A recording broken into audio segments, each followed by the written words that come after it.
আসসালামু আলাইকুম, সবাই কেমন আছেন? সবাই ভালো আছেন? রোজা রাখছেন এমনকি নামাজ পড়ছেন ফজরের। এখন সময় 6টা 30 মিনিট বাজে। এখন সকালে কাজ যেতেছি, সকাল সন্ধ্যা কাজ করি রাজমিস্ত্রির কাছে। এই কারণে আমি ভিডিও এরকম করি না বা রোজার সময় ভালো লাগে না, কিন্তু আপনারা আমার বলবেন না ভাই, সাপোর্ট করবেন। ঠিক আছে, আমি হয়তো ইতরে চলে যাই, আমি সবাই সাপোর্ট করি। বিদায় বেলা মরে দিও গো দেখা, এ প্রিয় রাসূল।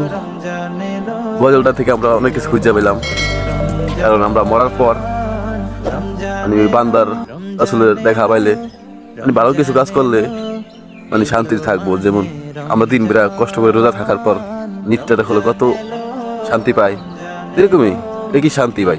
যে আপনি দুনিয়াতে ভালো কাজ করতে পারেন, যদি আসলে দেখা পান, অবশ্যই আপনার শান্তির কোনো শেষ নেই। একই শান্তি, কোটি কোটি গুণ বেশি শান্তি পাইবেন। আশা করি ভালো থাকবেন, এমনকি রোজা রাখবেন, আসর নামাজ পড়বেন, তাহলে ভালো থাকেন।